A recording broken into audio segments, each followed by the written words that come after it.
बिस्मिल्लाहिर्रहमानिर्रहीम। नए प्रोग्राम के साथ आपकी खिदमत में हाजिर है जी वकार गिलानी साहब। कोई चटपटी खबर सियासी उस माहौल के बारे में सुनाएं, सियासत क्या क्या हो रहा है? बहुत शुक्रिया मेहताब साहब। सियासत में मेरे ख्याल है आज से मुराद है कि कुछ ये एक दो दिन के दौरान जो बेहतरीन डेवलपमेंट हुई है अभी तक, उसमें यह है कि जो जेल में आपको याद होगा बात हुई थी, मीडिया ट्रायल जेल ट्रायल होगा इमरान खान का, और वहाँ पे मीडिया को और पब्लिक को एक्सेस दी जाएगी।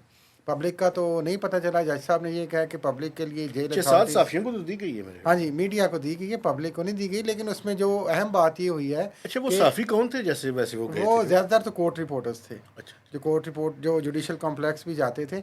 लेकिन उसमें अगस्त के बाद पहली नहीं, दफ़ा, बाकी साफियों को क्यों नहीं दी गई? सारों को जाना चाहिए, मेरा हाल अप्लाई करना शुरू कर देंगे अब आहिस्ता आहिस्ता पहली नशिस्त के बाद। लेकिन उसमें नहीं, जो कोई अहम बात हुई, मुझे ये पीटीआई अर्ज़ के कर लेने सपोर्टर तो दें। नहीं थे, मैं ये पूछना चाहता नहीं नहीं नहीं, वो हूँ। अच्छा, दूसरे भी कोर्ट के होंगे। रिपोर्टर थे। कोर्ट रिपोर्टर तो देखें, उसने रिपोर्टिंग करनी होती है, हमें नहीं लेबल करना चाहिए किसी भी साथी को। लेकिन नहीं, देखें वो मेरी बात यूट्यूबर्स सुनिए। नहीं होते, यहाँ अच्छा पे अच्छा, अथेंटिक जो मीडिया हाउसेस के रिप्रेजेंटेटिव्स होते हैं, रिपोर्टर्स होते हैं, उनको तो फिर तो सारों को बुलाया क्यों जाता है। इजाज़त नहीं दी? मैं तो इस बात पे सवाल तो उठाने देना नहीं सर। नहीं, जो जो देखे अप्लाई करेगा वो चला जाएगा वहाँ पे। आई थिंक नहीं, अनलेस के कोई मेरे ख्याल में तो चंद लोगों को ही कहा गया था, मेरे ख्याल में इसीलिए 6-7 लोग गए हैं। सिलेक्टिव, हाँ, मेरे ख्याल है तो बहुत बाकी लोगों सिलेक्टिव को नहीं होना इजाज़त दें चाहिए। ना, मेरे ख्याल है हमें भी एक पर्ची डाल देनी चाहिए कि जनाब हम आप भी इस डालें। समात पे जाने चाहते और हैं। जो खूबसूरत लीडर हैं, अगर आप उनको देखना चाहते हाँ, हैं। मैं यही कहने लगा था कि अगस्त के बाद लोगों ने आज उनको देखा, कुछ मीडिया वालों ने, और वहाँ पे काफ़ी बहस हुई और बातचीत हुई और मीडिया टॉक हुई उनकी। अच्छा, वैसे इमरान खान का वो था, अभी तक बरकरार है? क्योंकि कुछ वो लोग तो कहते थे कि वो थक जाएंगे। वो थके नहीं हैं। आज जिस शिद्दत से उन्होंने वो लंदन प्लान का इल्ज़ाम लगाया दोबारा से, क्योंकि अच्छा, लंदन प्लान है और वो तहरीरी तौर पे मौजूद है, और उसमें पीटीआई का सफाया किया जाना है नहीं, और नून लीग एक की तरफ एक इशारा किया है एक तो उन्होंने, लंदन इल्ज़ाम प्लान ही पहले लगा। भी था ज़रूर, हाँ जी,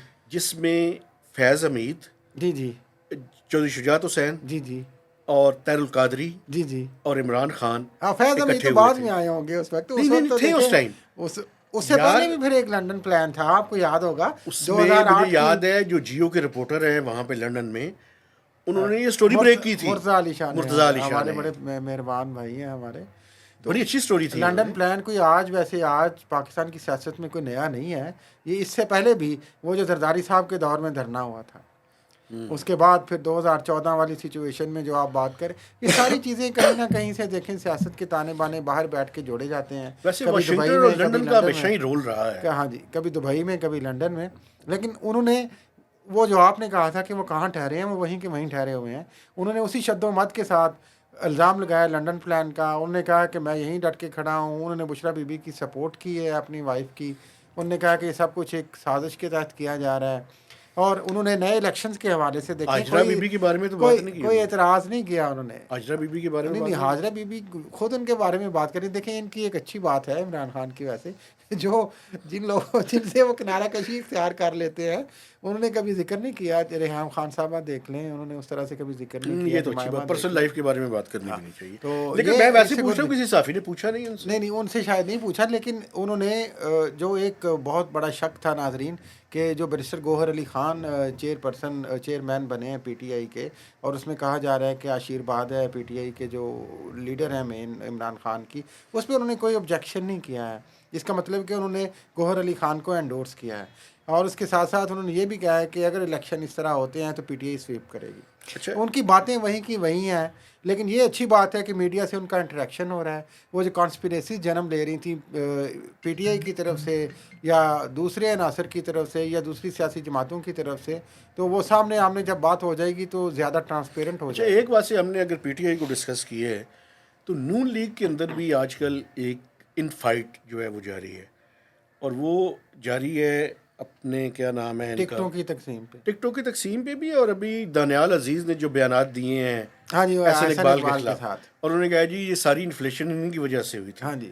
और आज मेरे ख्याल में उसका जवाब भी जो है वो कुछ टीवी पे भी मैं देख रहा था अच्छा, कि आ शो रहा का था। नोटिस भी इशू किया गया है इस पे, क्योंकि आपको पता है लेकिन एहसन शायद खान अब्बासी को तो नहीं हुआ। नहीं नहीं, शाहिद खान अब्बासी को तो नहीं हुआ, लेकिन Ahsan Iqbal is very dear to Sharif family. और ये जो नाजरीन आपको भी पता होगा, ये जो बैकग्राउंड है बेसिकली जो दानियाल साहब का और एहसन इकबाल का, वो नारोवाल की ज़िला की पॉलिटिक्स का है। क्योंकि वो और टिकटों की मेरे ख्याल में हाँ जी, तकसीम का इशू है। टिकटों की तकसीम का इशू और वहाँ पे अपनी स्पेस का इशू, ये ऐसा ही इशू है जो PMLN में हम फैसलाबाद में देखते हैं आबद शेर अली और राना सनाउल्लाह का। ठीक है। तो वो उसमें एक शो का, चूँकि उनका पल्ला भारी है एहसन इकबाल का, वो वहाँ पे इस वक्त पूरा होल्ड कर चुके हुए हैं, तो उसको उन्होंने शो का नोटिस इशू किया है, उस पर इंटरव्यूज़ दे रहे हैं अभी दानियाल अजीज़। अब देखना ये है कि क्या उनको टिकट जारी होती है कि नहीं, उससे अंदाज़ा होगा कि ये गैप जो है दानियाल अजीज़ और एहसन इकबाल की पॉलिटिक्स में, एक तो विन कौन अच्छा, कर रहा है और शरीफ फैमिली के करीब कौन है। एक वैसे मैं अगर इजाज़त दें तो एक सवाल पूछना चाहता हूँ पॉलिटिक्स पे। देखिए, इस दफ़ा बड़ी दिलचस्प नहीं हो गई सियासत। पिछली दफ़ा था कि नून लीग को तोड़ने की बात थी, नून लीग तोड़ी उन्होंने, उसके मुकाबले में कुछ मजहबी जमातें भी लेकर आए। अभी PTI को तोड़ने की बात है, तो उसमें एक तहरीक इस्तेकाम पार्टी हाँ जी, IPP IPP है। उसके अलावा भी जो कैंडिडेट है अभी तक देखिए उनकी टूट फूट जो है वो जारी है। जारी। तो ऑन ग्राउंड कौन सा ऐसा फैक्टर होगा अगले इलेक्शंस में जो कि किसी भी कैंडिडेट के लिए विनिंग फैक्टर जो है वो हो सकता है? मेरा ख्याल है अभी तक जो वैसे तो जो शो किया जा रहा है और जो PMLN के लोग बड़े एतबार से और एतमाद के साथ नाजरीन कहते हैं कि आने वाली हुकूमत उनकी है, लेकिन अभी भी सिचुएशन जो है, जो आसफ जरदारी साहब के इंटरव्यू के बाद सूरत हाल पैदा हुई है, फ्लूइड नज़र आ रही है। उसकी वजह यह है कि उसके फ़ौरन बाद जब वो दुबई गए, उसके बाद वो कोयटा में आए हैं, दोनों बाप बेटा बिलावल भुट्टो जरदारी और आसफ अली जरदारी। वहाँ पे उन्होंने एक कामयाब जलसा किया है, यौम तासीस था पीपल्स पार्टी का। उसके बाद वहाँ पे वही राना सनाउल्लाह ज़ाहरी जो कभी PMLN के चीफ मिनिस्टर और कैंडिडेट थे, वो अब उनके साथ मिले हुए हैं।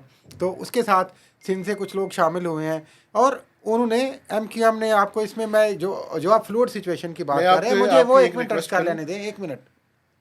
पंजाब ने डिसाइड करना है और पंजाब में पीपल्स पार्टी बिल्कुल नहीं है। ना नहीं है, लेकिन ये एक विन विन सिचुएशन भी क्रिएट हो सकती है एंड पे कि MQM अब गिला कर रही है इलेक्शन कमीशन ऑफ पाकिस्तान से, और क्या बात MQM कर, कह रही है कि जनाब ये हल्का बंदियाँ, ये सारा कुछ आप तो पीपल्स पार्टी के साथ दे रहे हैं। इधर से IPP ने गिला करना शुरू कर दिया, जिसका आपने अभी जिक्र किया, जो पोलिटिकल IPP है, तो हमारी पावर सेक्टर की IPPs है ना तहरीक इस्तेकाम पार्टी की बात कर रहा हूँ मैं। ये दोनों ही IPPs हैं बेसिकली पावर प्रोड्यूसर्स। उन्होंने भी ये कहा है कि जनाब PMLN के लिए खुला मैदान छोड़ा गया है और हमें जो है वह सपोर्ट नहीं दी जा रही।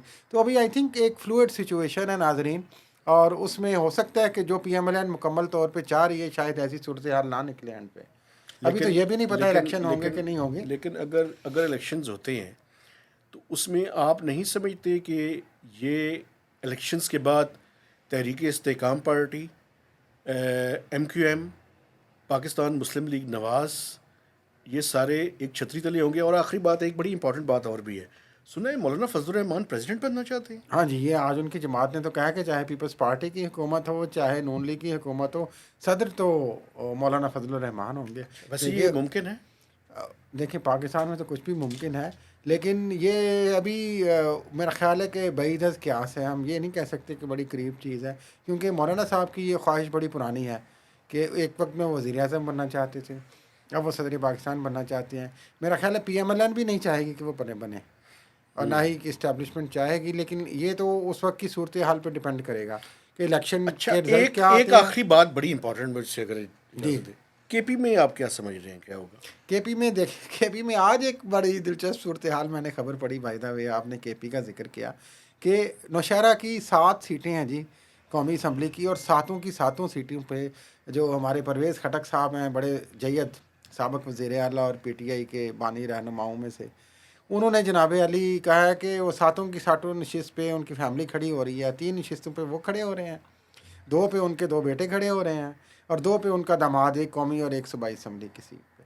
तो ये एक बड़ी दिलचस्प सूरत हाल है। लेकिन KP में अभी देखें, अगर तो ये बंटवारे वाली सूरत हाल हुई तो, और नई PTI जो आई है वो एक्सेप्टेबल हुई मिलिट्री इस्टेब्लिशमेंट को, तो ये बहुत ज़्यादा लोगों के इम्कानात और चांसेस हैं, लोग कहते हैं कि वहाँ पे PTI की हुकूमत कायम हो जाए।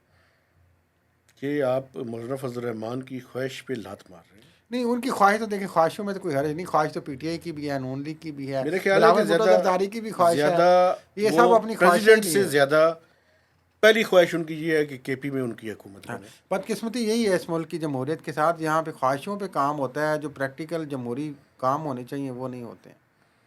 ये इतनी सी बात है। वैसे आज पीटीआई के इंट्रा पार्टी इलेक्शन पे लोग बातें उठा रहे हैं, बहुत सारी सियासी जमातें भी, लेकिन बहुत सारे मीडिया पर्सन्स ने ये क्वेश्चन किया कि खुद पीपल्स पार्टी में और जो पीएमएलएन में इंट्रा पार्टी इलेक्शंस होते हैं, आप उनके हाल देखें, वो भी इसी तरह अनअपोज्ड होते हैं, वो भी इसी तरह लेकिन एक बात अगर मैन्युफैक्चर्ड मुझे होते इजाज़त हैं। दे दें, पीटीआई के जो पार्टी के इलेक्शन थे उसमें कोई लोग ज़्यादा निकले तो नहीं हैं।